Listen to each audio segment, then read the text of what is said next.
Hello, hello! Je m'appelle Jennifer, j'ai 40 ans et ma vie a déjà basculé 2 fois. Une fois après un bon gros burn-out qui m'a fait déménager à l'autre bout de la France et créer mon entreprise, puis une deuxième fois suite à une longue maladie. Là, j'ai eu très peur pour ma vie, alors j'ai décidé de faire un gros travail sur moi, de penser toutes mes blessures, de comprendre qui j'étais vraiment et de créer une vie qui me ressemble pleinement. Je t'explique ici comment tu peux toi aussi faire d'un événement difficile un véritable élan pour te révéler et pour transformer ta vie. Ici, on parle développement personnel, origine émotionnelle des maladies, outils de connaissance de soi, spiritualité, astrologie, numérologie, âme, mission de vie, équilibre des chakras, blessure de l'âme, trauma enfermé dans le système nerveux, bagage karmique, bagage transgénérationnel, entre autres. Allez, installe-toi confortablement, on va commencer. Hello à toi! Aujourd'hui, je voulais te parler d'un sujet que je connais un petit peu trop bien, qui est le Covid long. Le Covid long, c'est une maladie qui est très nouvelle puisqu'elle est apparue en 2020. C'est une maladie qui est peu connue et peu reconnue et pourtant on est plusieurs dizaines de millions de personnes dans le monde à en souffrir. Et les quelques spécialistes de cette maladie parlent de quelque chose qui se situe entre le cancer et le sida. Donc voilà, en termes de qualité de vie d'ailleurs, il est dit que la qualité de vie des personnes atteintes de Covid long est moins bonne que celle de personnes atteintes d'un cancer au stade 4, d'un cancer des poumons au stade 4. Donc c'est pour te dire un petit peu à quel point il peut être difficile de vivre avec un Covid long. Il y a également des personnes qui sont suicidées à cause des douleurs qui peuvent être horribles, à cause aussi du fait qu'on peut être alité 24 heures sur 24 sans rien pouvoir faire. Et que du coup, c'est pas une vie. Moi, aujourd'hui, je vais beaucoup mieux. Ça fait 3 ans et demi maintenant que je suis atteinte du Covid long. J'ai été atteinte en mars 2020. Ça va beaucoup mieux maintenant. Mais je garde encore des symptômes qui sont handicapants. Je n'ai toujours pas retrouvé une respiration normale. Donc, impossible de faire du sport, ça c'est certain. Mais même toute activité me demande un effort. Prendre une douche, me préparer... taper sur l'ordinateur, cuisiner, faire des courses, c'est un effort pour moi et ça me coupe la respiration.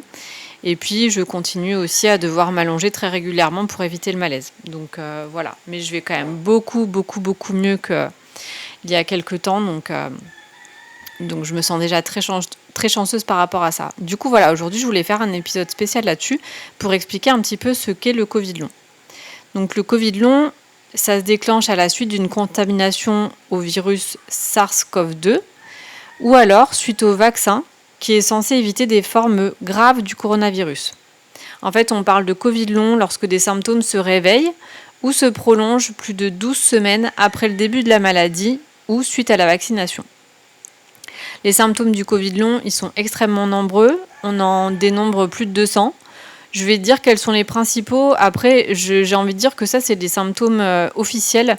Mais je sais très bien qu'en fait, il y a d'autres symptômes aussi qui existent. Donc, on va commencer par le symptôme numéro 1, qui est la fatigue.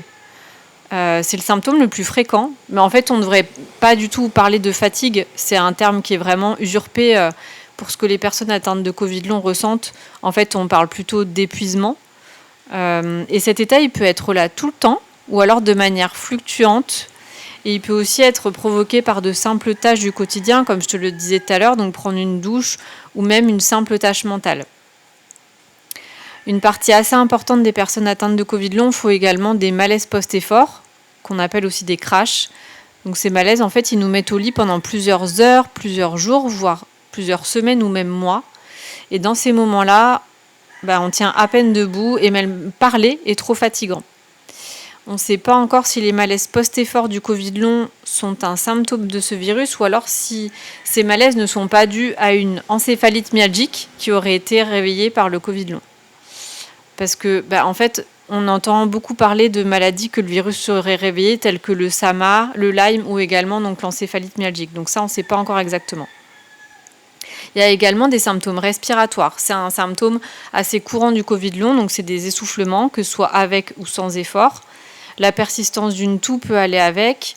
La saturation en oxygène aussi est également un indice. Une mauvaise saturation en oxygène va vraiment de pair avec le Covid long, surtout après un crash.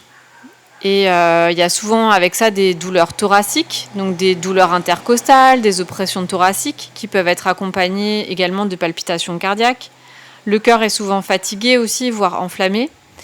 Des péricardites et myocardites, en fait, c'est vraiment monnaie courante avec le Covid long. Ensuite, le troisième gros symptôme, la grosse famille de symptômes qu'on peut lister, c'est les douleurs. Donc elles sont vraiment différentes d'une personne à l'autre, mais c'est fréquent. Là, on peut plutôt parler de Covid long neurologique. Donc les douleurs, ça peut être des céphalées, des douleurs lors des mouvements des yeux, des douleurs des oreilles avec ou sans acouphènes, des vertiges, des sensations de brûlure de peau, des douleurs musculaires, des douleurs articulaires, des maux de dos, des sensations de faiblesse motrice. Il y a également beaucoup de personnes qui sont en fauteuil roulant parce qu'elles sont incapables de marcher. Des engourdissements, des fourmillements au niveau des membres, des maux de ventre au point où, je veux dire, c'est impossible de manger. Je connais également des personnes qui ont perdu 20 kilos à cause de ça. Et également des douleurs le long des vaisseaux sanguins. Et pareil, je trouve que le terme de douleur, il est usurpé parce que pour que des personnes arrivent à l'extrémité de se suicider pour des douleurs causées par le Covid long, vous imaginez un petit peu quel genre de douleur ça peut être. Quatrième grande catégorie de symptômes du Covid long, c'est les problèmes de peau. Donc là, il peut s'agir de prurites cutanées, donc des démangeaisons de la peau, des urticaires, des engelures aux pieds et aux mains, et également des chutes de cheveux. Autre grande catégorie, c'est les problèmes oculaires. Donc là, les symptômes, ça peut être un larmoiement, des yeux rouges ou une sensation de sable sous les paupières avec des démangeaisons des yeux, les yeux qui brûlent et qui pleurent, une fatigue oculaire, des troubles de la vision avec une baisse de l'acuité visuelle, une vue double, des images anormales. Il y a également beaucoup de personnes atteintes du Covid long qui sont incapables de lire à l'heure actuelle. Donc de conduire, on n'en parle même pas. Moi, de ce côté-là, j'ai juste eu beaucoup de brûlures aux yeux, donc c'est-à-dire que ça a été impossible de me maquiller pendant des années, parce que en fait, mes yeux étaient tout le temps en train de me brûler, de pleurer tout le temps, quoi. Donc voilà.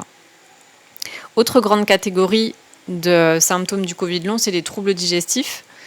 Donc là, ça peut aller, donc ça va du coup de la bouche jusqu'à la fin du système digestif. Donc du coup, ça prend en compte la bouche sèche, la gorge qui se contracte, qui fait un peu penser à un œdème de Coinck, des régurgitations, des douleurs lors de la déglutition, des douleurs abdominales, des ballonnements, des nausées, de la constipation ou au contraire des diarrhées, une intolérance à certains aliments. Et là, quand je lis ça, je me dis ouais, c'est bien plus que ça. Il y a des personnes vraiment qui arrivent à manger qui tolèrent 3 aliments et le reste, elles n'arrivent pas à le manger. Une baisse ou une perte d'appétit avec ou sans amaigrissement. Ensuite, comme autre catégorie, on a également des anomalies d'essence, donc des troubles de l'odorat. Donc là, on a la perte de l'odorat ou des douleurs déformées, des troubles du goût également, donc perte des saveurs ou mauvaise perception des saveurs. Il y en a qui me parlent aussi d'avoir l'impression d'avoir un goût de vase dans la bouche à plein temps.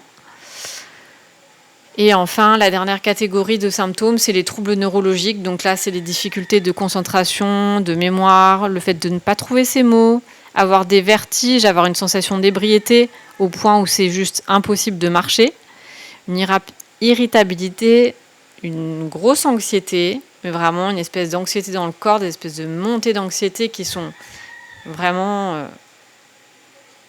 handicapantes en fait, des insomnies, un sommeil non réparateur, des sueurs froides ou chaudes, de la fièvre avec éventuellement des frissons, des fuites urinaires aussi, un dérèglement menstruel. Il y a beaucoup de personnes qui n'ont plus leurs règles ou qui les ont vues vraiment modifiées, et également des troubles de l'érection, des troubles de la miction et une diminution de la libido. Voilà, c'est une liste qui n'est pas exhaustive, ça c'est clair, mais qui donne déjà un peu une un premier balayage, on va dire, de ce que peuvent être les symptômes du Covid long. Maintenant, je vais te parler de qui est concerné par le Covid long. Donc, ça peut survenir en fait chez des personnes qui ont fait des formes peu sévères de la maladie. Donc, du coup, on ne peut pas dire que le Covid long se soit lié à la gravité de la maladie aiguë initiale. Il y a des personnes qui ont eu des Covid assez sévères qui ont un Covid long, tout comme il y a des personnes qui ont juste eu un rhume et après qui ont développé des symptômes de Covid long, mais qui malheureusement ne sont pas restés un rhume, mais qui ont développé derrière vraiment des symptômes très très très forts et qui les met aujourd'hui en position vraiment de handicap. Voilà, avec l'impossibilité de se déplacer autrement qu'en fauteuil, l'impossibilité de sortir de leur lit, l'impossibilité de sortir de chez eux. Globalement, moi je trouve quand même qu'il y a un profil type des malades Covid long. C'est en grande majorité des femmes déjà, qui ont entre 30 et 50 ans, qui étaient en très bonne santé avant, sportives, qui étaient même plutôt des femmes hyperactives, je dirais même des Wonder Woman qui géraient tout dans leur vie. Et ce que je remarque aussi, c'est que c'est des personnes qui ont des traumas, qui ont eu des traumas pendant l'enfance. Et ces femmes, elles peuvent aussi avoir un terrain allergique. Alors après, il existe également bien sûr des hommes qui ont le Covid long. Il existe aussi des personnes plus vieilles, des personnes plus jeunes. D'ailleurs, il existe le Covid long pédiatrique qui touche, comme son nom l'indique, des enfants. Je vais te parler maintenant des rechutes. L'évolution des symptômes, elle est vraiment fluctuante dans le temps et avec des phases d'aggravation et des phases de récupération. Il y a des facteurs qui déclenchent l'aggravation des symptômes, qui sont l'effort physique ou intellectuel, même parfois minime. Ça peut être aussi les périodes de règles, ça peut être les écarts alimentaires, etc. Moi, je constate aussi des rechutes quand les températures extérieures augmentent. Par exemple, au-delà de 28 degrés, moi j'étais enfermée à la maison avec un poignard planté au milieu du diaphragme, un cœur très très très très très serré. L'impossibilité vraiment de sortir de chez moi et à devoir rester devant un ventilateur et en étant vraiment dans un état lamentable et en état de malaise en permanence. J'ai aussi remarqué que les rechutes arrivaient quand je me penchais en avant, quand je suis stressée. Mais être stressée, c'est par exemple juste regarder la télévision, ça peut stresser. Quand je mange certains aliments, surtout le gluten, les produits laitiers, la viande, l'alcool aussi. En fait, tout ce qui est inflammatoire, c'est vraiment à éviter. Sinon, ça fait flamber les symptômes. Quand je porte plus de 5 kilos aussi, ça ne va pas du tout. En fait, globalement, tout ce que je fais avec l'eau du corps, ça ne va pas. Je ne peux pas non plus être active pendant les 2 heures après mon réveil, sinon je sais que la journée va être catastrophique. Je ne peux pas non plus dormir moins de 8 heures, sinon c'est pareil, la journée est foutue. Quand je parle beaucoup, alors il y a des degrés, ça dépend. Il y a des jours où je peux pas parler, où j'ai pas pu parler plus de 5 minutes, et puis d'autres où c'était moins que ça. Mais en tout cas, le fait de parler m'essouffle beaucoup. Le fait de monter plus d'un étage également. Les montées, par exemple dans la rue, faire des montées, c'est hyper difficile aussi. Le fait de sociabiliser en général, donc le fait de parler, d'avoir du bruit autour de soi, ça fait rechuter. Faire les courses également, c'est très compliqué parce qu'il y a l'effort physique, il y a aussi le fait d'avoir toutes ces lumières dans le magasin. D'ailleurs, dans les troubles de la vision, j'en ai pas parlé, mais il y a aussi le fait d'avoir une vision qui est extrêmement réduite. Par exemple, ne plus pouvoir voir sur les côtés. Le fait d'enchaîner des tâches également. Par exemple, faire la vaisselle puis aller se laver, c'est même pas la peine. Il faut vraiment faire une grosse pause entre les deux. Dormir sur le ventre ou sur le côté, c'est pareil, ça empêche vraiment aussi de respirer et ça peut comprimer également le nerf vague. Prendre certains médicaments, ça peut également faire rechuter, puisque en fait, quand on a un Covid long, il faut savoir qu'on ne supporte rien. Passer d'une position à une autre un peu trop rapidement, enfin du moins à vitesse normale, c'est pareil, ça provoque de la tachycardie. Rester debout en statique plus de 1 minute, c'est également très compliqué. Rester assise de manière prolongée, c'est également compliqué. Là aussi, il y a le fait d'appuyer sur le nerf vague, ça provoque aussi des rechutes. Et puis vouloir en faire plus dès qu'on se sent un peu mieux, c'est le piège, mais qui est vraiment évité. Pour finir, je vais te parler de quelques chiffres. Donc le Covid long, c'est une maladie inflammatoire chronique qui touche un malade sur 8 ayant contracté le Covid ou ayant été vacciné. Non, enfin, je ne pense pas que ce soit un malade sur 8 qui a été vacciné. En tout cas, c'est un malade sur 8 qui a contracté le Covid. Et il y a également des personnes qui ont été vaccinées, qui ont contracté le Covid. Et là, bien évidemment, il n'y a aucune stat, puisque c'est quelque chose qui est complètement nié par le corps médical. En tout cas, ça représente en tout le nombre de malades Covid long. entre 20 et 40 millions de malades aux États-Unis, entre 10 et 15 au Brésil, 17 en Europe, 2 millions en France. Et donc rien qu'aux États-Unis, il y a près de 2,5% de la population totale qui ne peut plus travailler à cause du Covid long. Ça causerait des pertes économiques comprises entre 250 et 500 milliards de dollars. Donc autant te dire que nos gouvernements ont plutôt intérêt à trouver des solutions. Parce que, en fait, Biden d'ailleurs avait dit que ce serait vraiment le prochain problème de santé publique aux États-Unis. Je ne sais pas trop ce qui est fait aux États-Unis pour ça. En France, en tout cas, pour l'instant, il n'y a vraiment pas grand-chose de fait. Mais vu les répercussions également économiques, peut-être qu'à un moment donné, ça va parler un peu à nos gouvernements de se dire qu'il faut qu'ils se bougent un peu pour nous faciliter un petit peu les choses, parce que c'est un handicap au quotidien, mais c'est aussi beaucoup de difficultés financières d'avoir une maladie longue durée comme ça.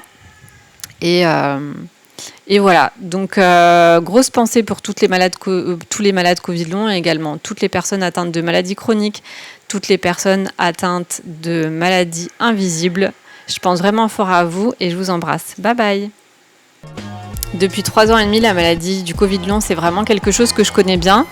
C'est pour ça que j'ai voulu en faire un PDF qui fait, je crois, une 30aine de pages et sur lequel j'ai voulu te répertorier tout ce que je sais sur le Covid long, donc quel est le mode de fonctionnement de la maladie, quel traitement moi j'ai utilisé pour aller mieux. Et je t'invite à le télécharger, du coup je te mets le lien dans la légende. À plus tard, bye bye.